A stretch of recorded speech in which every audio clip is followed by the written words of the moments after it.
What is up, YouTube? I would like some tips and advice on how I can get my channel up there. Right now, I currently have 44 subscribers. I've had 44 subscribers for a while now. I'd like to thank y'all for being a part of my community. I've done switched and changed up so much stuff over the years.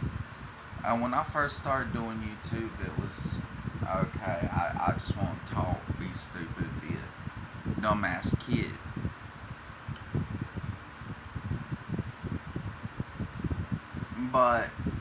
And I wasn't really expecting any followers. I was just being me. Kind of copying off of other YouTuber stuff and doing a whole bunch of stupid crap. Now I kind of want to make YouTube a full-time gig. Not full-time. I'm going to have a full-time job behind that, but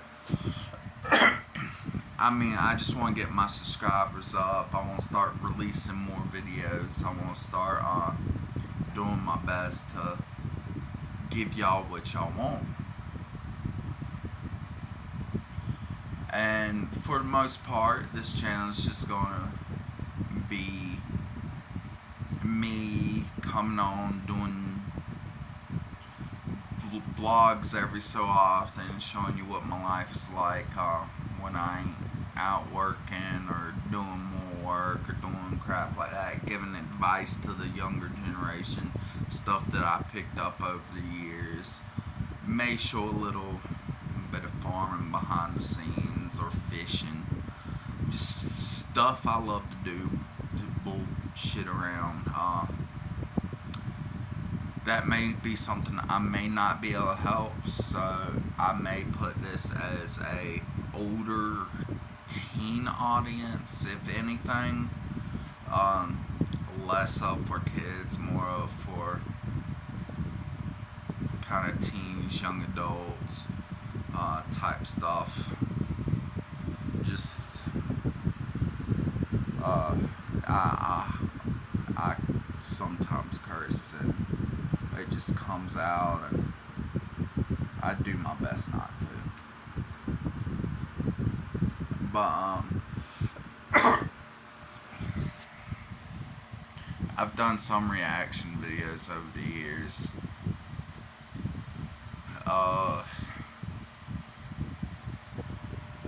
I may do some catch, cook, and clean videos. That's certainly something I love to do when I get out there. Right now, there are a few goals I am working on. One is furthering my career. I would actually love to get out of looking for a job and get into looking for a career. I know what my career choice is. It's been my career choice since I was a young kid. I want to build houses. I'm not talking about just carpentry or just masonry or like, I want to be that guy people call up when they need a full-on lake house or they want their dream home built. I want to be that guy who comes in, he'll throw your roof up, he'd put in a brand new deck, he'd lay the bricks, put the foundation. That's who I want to be. That's who I've always wanted to be. My stepdad used to always take me out and do these little jobs with him and his granddad, and I grew a passion for it. They did a little bit of masonry. They had me mix the mortar, mix the cement and stuff like that. They had me pass them bricks. There was certain stuff I couldn't do, like roofing. Obviously, you don't want no 8-year-old kid on top of a roof with a hammer and nail end up falling off and getting hurt and possibly worse. I helped. Some of the big stuff I couldn't help with, but the little stuff I was there for. As a result, I grew a passion for it, and so I want to further my career in that. And the first step would, of course, be going to trade school. I would not recommend college to anybody. is a waste of money. It's a waste of time. College can help, but for the most part, college is for people who mom and daddy go send them off just to waste a whole bunch of money. They never end up doing anything in that career. If you're looking, and even when they do get into that career, it don't really pay off. They don't get the benefits of it like they should. And they end up getting bored and tired of it and end up going working at fast food or grocery stores anyways. That's the way I view college. For me, trade schools is where it's at. Younger generation, you definitely want to look into a 529. This will help out a lot. I did a previous video on it. Look it up. I also said in that previous video that don't look. You can look up previous video if you want to. It's up to you. But look up what a 529 is. Do research on it. And even retirement plan. Start setting up a retirement before you're old and have to retire. Start putting into a account for your retirement, because you don't want to be old living in a nursing home, do you? You want to be old sitting out on a lake, owning your own home, having a bunch of beautiful women around you. You're going to want to live your life. You're going to want to be happy. You've done work your entire life. Whatever you want to do, you should have to do. You've earned that. But in order for you to get that, you have to work for that. You have to save for that. You can't just expect, okay, I'm going to get old, retire, get this social, because that's all a retirement check is Social Security. You get so much a month to live off of. And you're pretty much in the same situation you was when you were a kid if you ain't got no savings saved up. That's really all it is. I currently don't have savings saved up. I am working my way towards that. I screwed around too much as a kid. I made mistakes. And it's my goal to help the younger generation not make those mistakes so they don't end up where I am and starting late. Hopefully I can still work my way up there.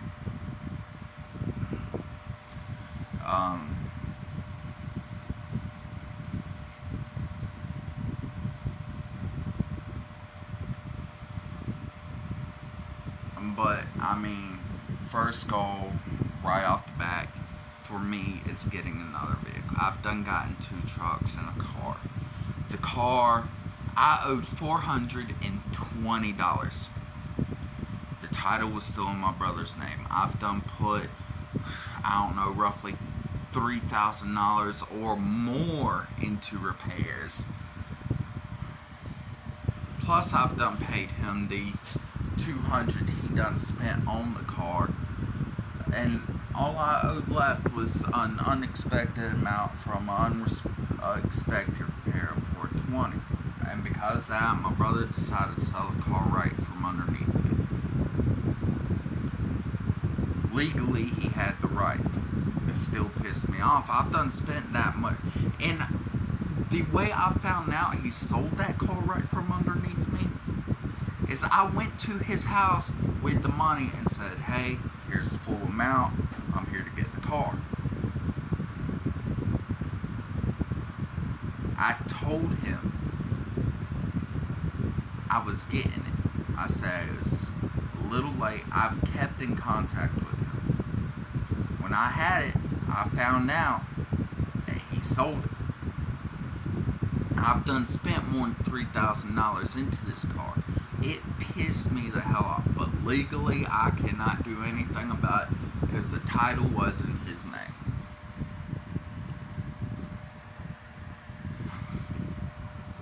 His second vehicle, I've never drove the car. Like, I had put brand new engine, brand new transmission. when he got it, it was nothing but a body. I was pretty much paying to get it built up from scratch, and he was taking care of it in his shop. He works at Mavis Discount Tires, blah blah blah.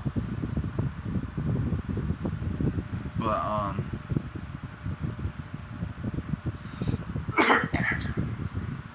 pissed me off. Second vehicle. I'm working this great job, making good money. I'm seeing $1,000 a week. I'm having to pay my own bills, having to get my own groceries, keeping fruit for me and a whole family that isn't mine, just people I'm living with. Plus my own family I'm helping out. Mom, aunt, siblings, I'm helping them out too. I'm stable. I'm working a decent ass factory job. Pretty much making $18 an hour. Really $12 an hour, but time and a half overtime, I'm working 72 hours a week. That is good money. I'm stable at this point. I worked that job about a year, and I ended up getting hurt on a job. They ended up letting me go, but that job paid for my next truck, my next vehicle, which was my first truck.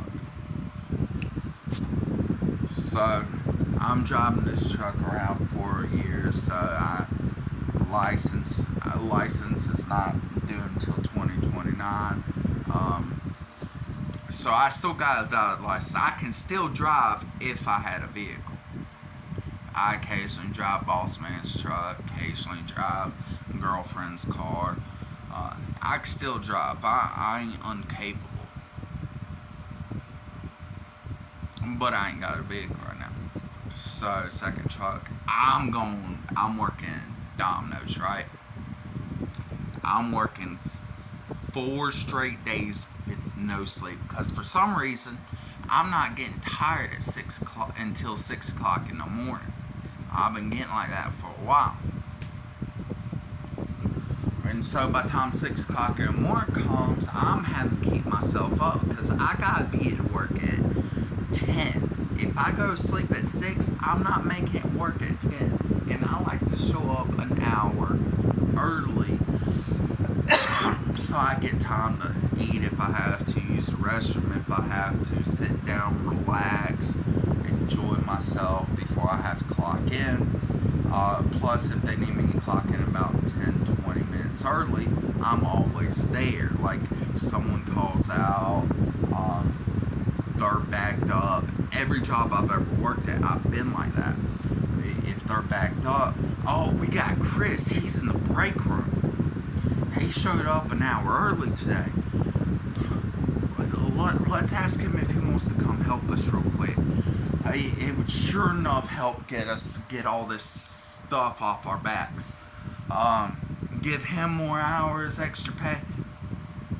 Yeah, I'll be there in a couple minutes. Let me just finish up right here, right in, clock in. Okay, a little bit extra money in my pocket. They needed me, I was there. And that's how people should be. But, so even without sleep, I'm still showing up to work. But I was a delivery job. So, I'm going 4 days without sleep, and eventually it hits me. I call my boss man up. I was like, hey, I'm on my last delivery now. No, I was in the middle of a delivery. I was going to call him as soon as I finished that delivery because I had 2 more boxes in the back of my truck heading to the next 2 deliveries. Because we take multiple deliveries at a time when we're backed up like that. So that way we get them in and out quicker. Don't have to take time to head back to the store, grab food, and go. When it's on our route, we take all of the orders that are on our route. And then somebody else takes all the orders that are on their route. That's how it works. I was going to call my boss up and say, hey man, on this delivery, I got 2 more deliveries after this, but I'm falling asleep at the wheel. I'm going to have to pull over, take a 15-minute break. That was already planned. That was already in motion.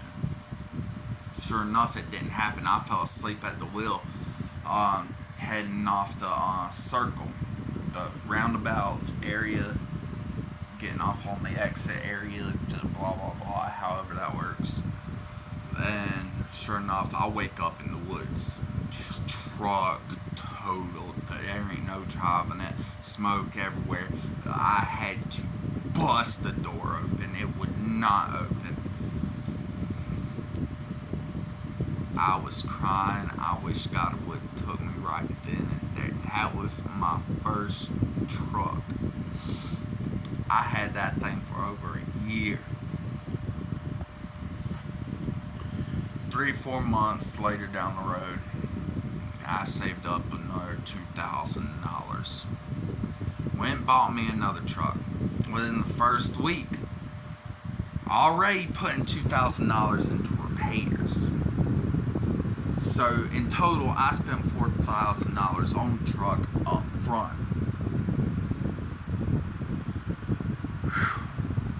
I didn't have no more money.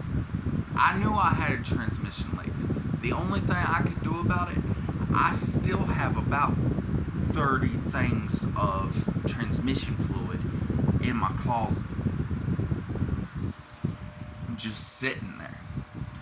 I kept transmission fluid stock so I can at least keep fluid in it, keep it lubricated, keep it going so it didn't blow up. I'm thinking ahead.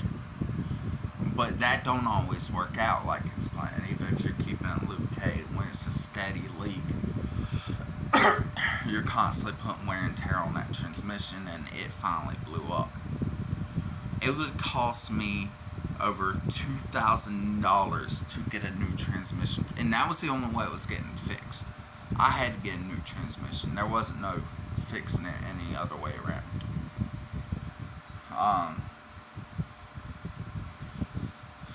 I still owe 2 payments of $375. I'm like, I've done talked to the people several times. I'm like, hey y'all, I've done had to put so much money in repairs. I cannot afford all these repairs and afford the payments. I mean, y'all had to know it was like this when y'all sold it to me. I mean, it was gone within a week.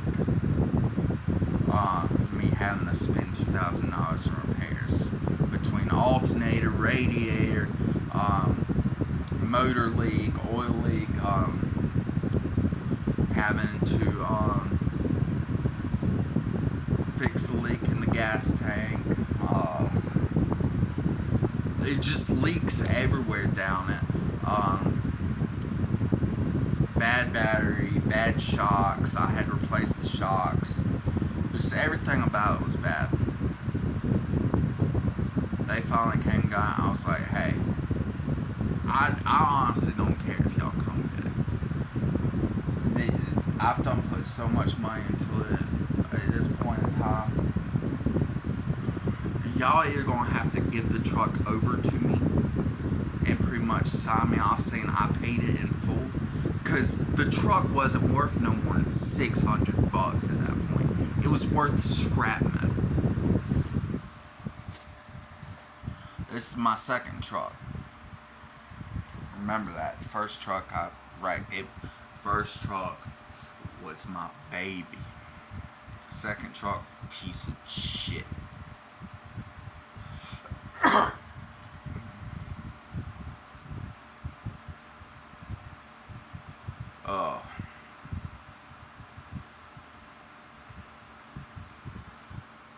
And of course I had to get it because it was the only option affordable at the time. I didn't have time to look, because if I would have took the time to look, I would have been without a job just like I am because of that truck. That truck, because it went out so quickly, put me out of a job. They told me, hey, we done let you work inside for so long. We appreciate your help. You've done tremendous work. Unfortunately, we can't have you working on the inside anymore. You've went and bought this truck. Unless you can get another truck right away, we can't let you keep working for us. But if you ever get you another vehicle, you're always welcome back. Which is understandable. That is business. They didn't need me where they had me. They helped me out as much as they could. I was a good worker, doing whatever I could. They had to let me go though. Shitty.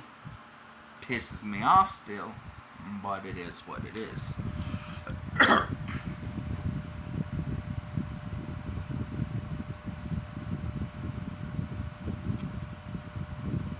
So right now my first main priority is getting me another vehicle on the road.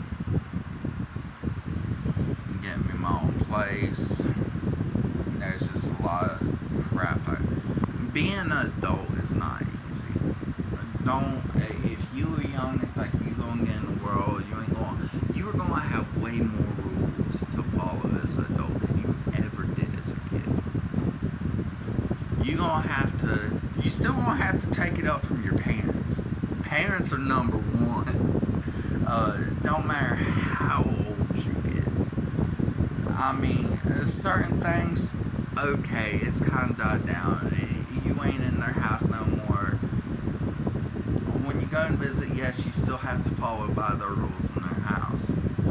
That's just like if you were guessing any other person's home. But, I mean, you still gotta respect your parents and listen to them. I mean, don't let them tell you how to be a parent. Let them give you advice, but, I mean, they were parents struggling at one point too. At some point, you have to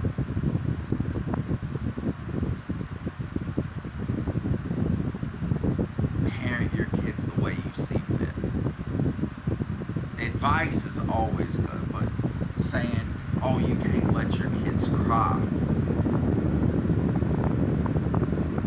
And me personally, I believe you should let your kids cry it out. You can't just go and baby them and hold them and expect things to get better, because then they're always just going to cry and cry and cry, and they're going to grow up to be those 10-year-olds who get in trouble and just start whining and I'm sorry. No. That is not how it works. You do not get out of it just because you whine. No. When I'm disciplining you, it's because you done wrong, and you honestly should be whining anyways. But it shouldn't be because I'm disciplining you. It should be because you just got one to the rear end. Honestly, that is discipline. That is how I was disciplined, and it worked out for me. Stop you crying before I give you a reason to cry.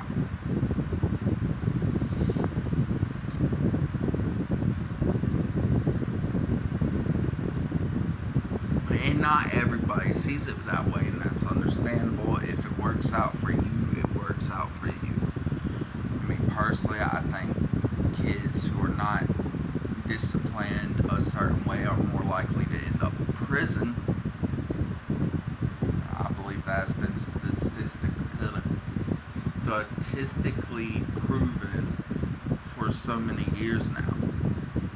I mean, I seen it firsthand through one of my younger siblings who didn't have a father in the picture and didn't get disciplined. Our stepdad was out of the picture before he was old enough to even start getting disciplined. He was a year, 2 years, 3 years old. He couldn't get disciplined like we did. I was 5 years old.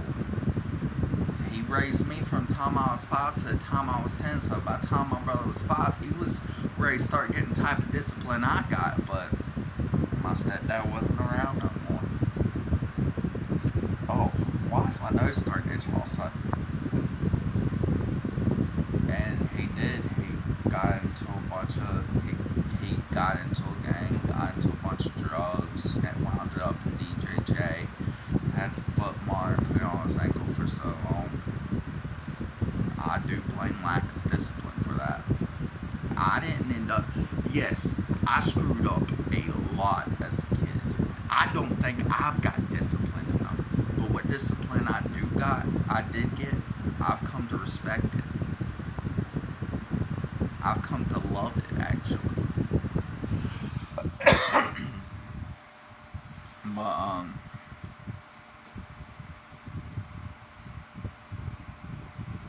I believe I would have ended up better if I had more discipline.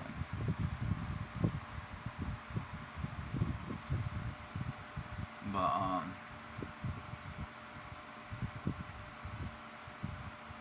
I'm gonna go ahead and get off here real quick. I think I pretty much done said all I had to say. I'm just ranting about it at this point. Talk to y'all later.